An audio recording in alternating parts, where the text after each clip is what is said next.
Hi there, Cancers. Welcome to your weekly tarot reading. Um, First off, the energy that I'm picking up for you guys is I feel like this is a very direction oriented type of a week. I see a lot of crossroads. I see a lot of fork in the roads. Do I take path A? Do I take path B? I see you being inundated by decisions and choices. And I see you seeking guidance, from other people, internally, even for some of you, as to which path to take. So it's a major kind of like a crossroads type of a week. And it's really important that you understand, where you've come from, learn from past cycles, learn from patterns in your life from the past, and erring on the side of, taking the path that hasn't been taken before. Okay. So it's like reviewing, it's almost like watching your life, kind of like as a video playing in front of you, the movie reel, watching it and then figuring out, okay, I did that before and it didn't, give me the outcome that I was hoping for. So this time I'm going to do things differently. So aiming to do things differently, aiming to take a different path, that's going to be very crucial as we navigate the energy for this week. The first card that I have here is the Knight of Coins, the Knight of Pentacles. Once again, I see you kind of like at a standstill in the middle of the road, okay? And you're at a point where obstacles are not really in front of you. It's all about free will. So there's nothing physically restricting you, restraining you. You're not tied down to any specific course. No one is really forcing you to do anything. And I feel like this card indicates stagnation. Wanting to break away from the stagnation, but not knowing how to do so, and also fearing, like being very risk adverse and not wanting to make the decision that will kind of force you out of your comfort zone. The message is linked up with this card here. It indicates a time where there is a lot of internal conflict, being pulled in different direction. I see a lot of fear. And I'm feeling for many of you, it's like I've worked so hard at it. So I'm, preparing myself to walk down this path. But I've worked so hard and I feel like I've already mastered everything. So walking down this path, does it really contribute anything more? So I feel some of you have worked really hard at a specific project, at a specific thing in your life. And at this point, the passion and the joy that you came to it with is no longer there. So you're thinking about taking a different, like deviating from whatever you had planned to take a different course of action. Some of you are contemplating major career changes as well. And some of you, I feel, it's like there has been too much sunk cost. I've invested too much. So if I take a different path, there's a lot of risk and uncertainty associated with it as well. So I feel like you're reassessing the situation and you're reassessing whether or not it is wise to continue on the same path because the passion is no longer there. But you've invested so much time and resources and energy that you feel compelled to continue forward, but it's really not in alignment with what your heart wants. So I see this internal conflict playing out. I also feel at this point, it is really important for you to think of life as not so much as a destiny where we're supposed to be, but more as, an experience. Everything that you have been through and everything that is laid out in front of you, they all serve as opportunities to learn new things, to learn more about ourselves, to test our capabilities, and to really get to know ourselves. So don't look at it as, a series of decisions to get me to point A, from point A to point B, but more like the path that meanders and that will allow me to have a lot of stimulating, exciting experiences and allow me to grow as a process. So it's not so much about the destination, it's more about just the experience, the process of going through things and the process of making decisions when we are guided by our heart so that our heart can steer us in the right direction. So I see a lot of indecisiveness coming through for you guys. I feel like you have a vision of what success means to you, and this is based on what other people have told you what success means. This has been based a lot more on, you know, the practical reality. You see people on TV, you see people in, you know, magazines, you see people on social media, you see people on those TED Talks, and they tell you, you know, success is like this, success is like that, but it doesn't really jive in with your vision of success. You want to be emotionally happy with the work that you do, and I feel like for many of you, yes, money is important, but I feel like you don't want to be a slave to it, and so you're reassessing what success and material success really means. The second card coming into the picture here, we have the Four of Swords, and I believe it was Gemini that got this card in the same position. Okay, so if you have Gemini in your chart, you might want to look at the interpretation for that.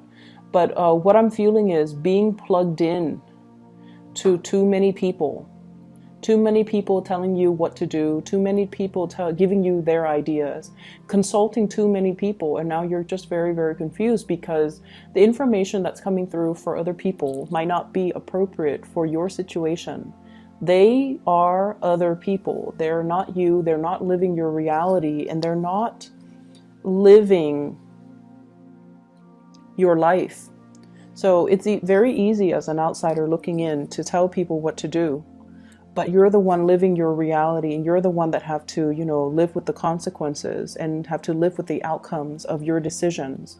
So you kind of need to center yourself, listen to your heart to make these decisions.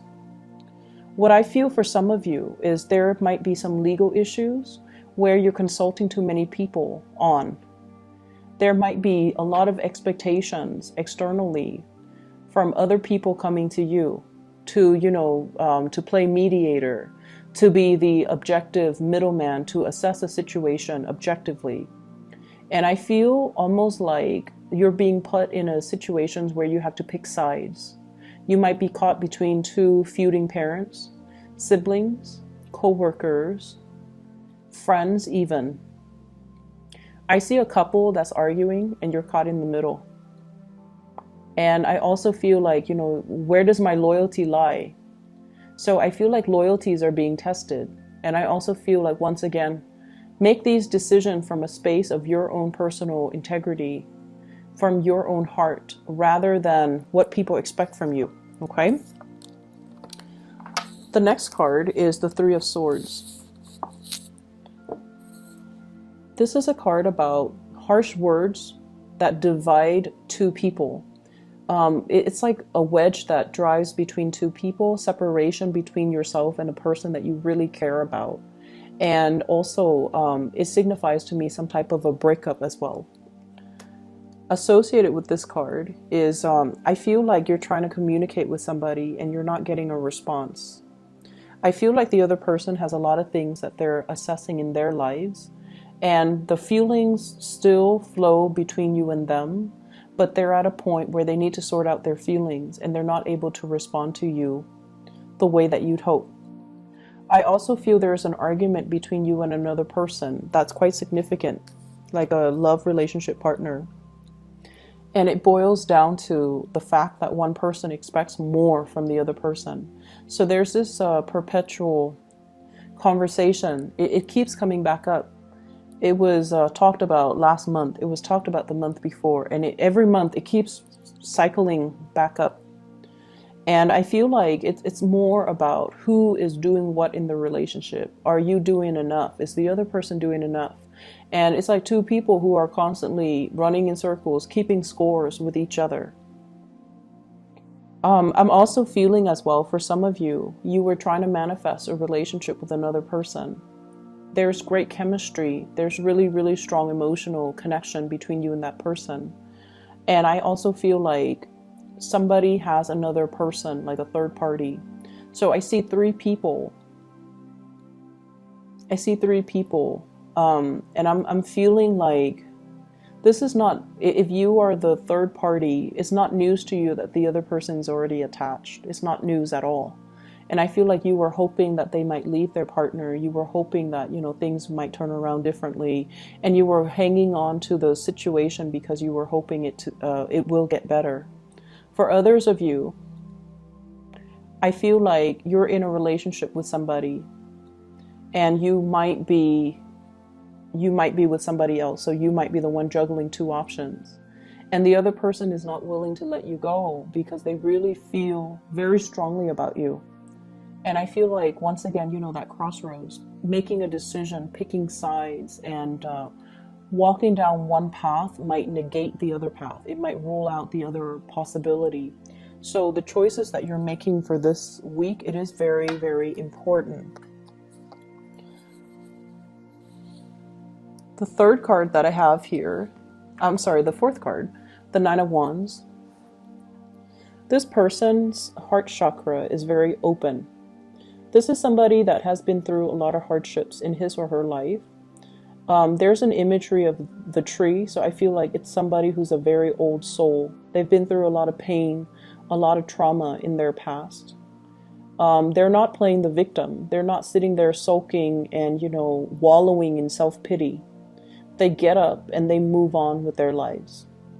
This is coming in, I feel, as a little bit of a spiritual advice for you to kind of break away from it and don't fall victim to it. Be empowered as a result of everything that you've been through, but learning from the past so we don't make the same mistakes. The messages associated with this card is to move away from situations that are painful, to move away from people that are not appreciative of everything that you have to offer, to move away from situations where you are wedged in the middle between two feuding parties, and to move away from situations where you might be a third party, to reform our actions and our behavior so that they are more in alignment with our higher self.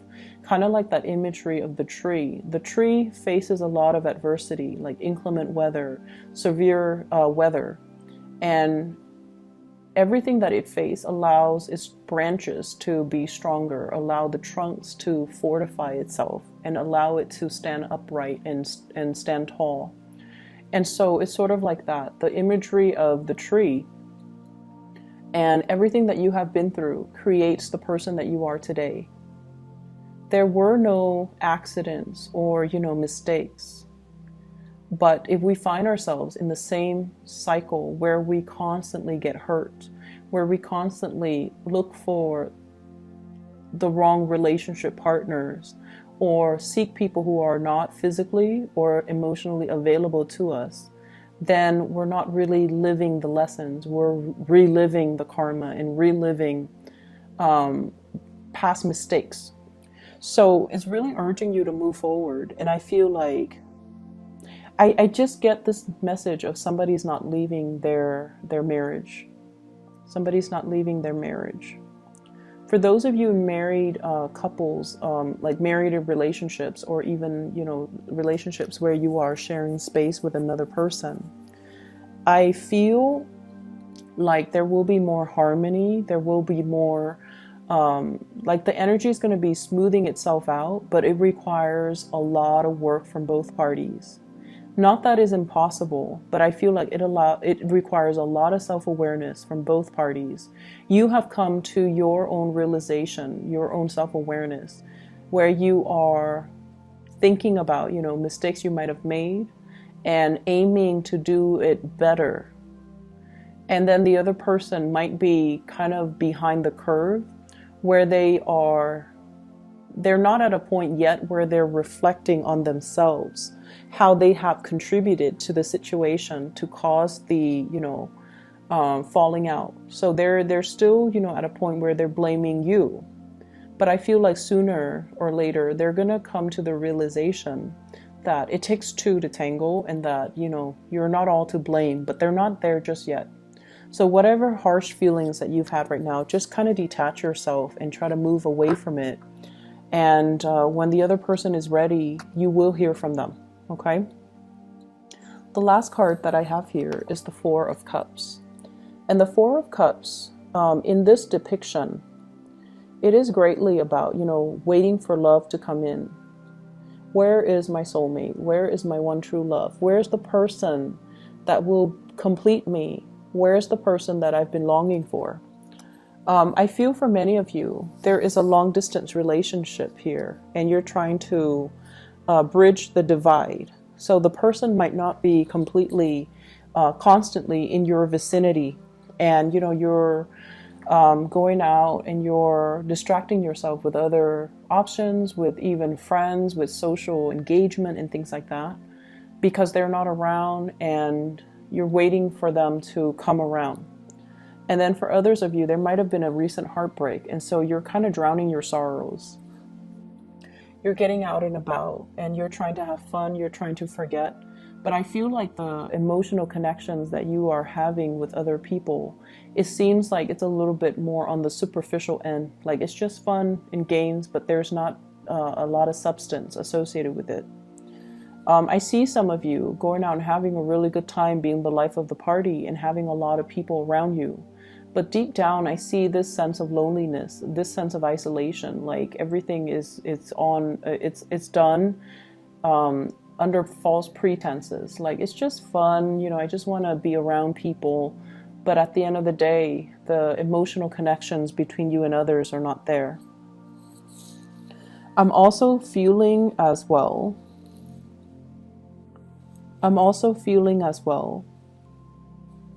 You might be dealing with a situation where the other person has a lot of options, and you might be just one of the options. So please be very careful. If this is a perpetual thing, if this is an ongoing cycle, if you've seen this before, I feel like it's the same energy.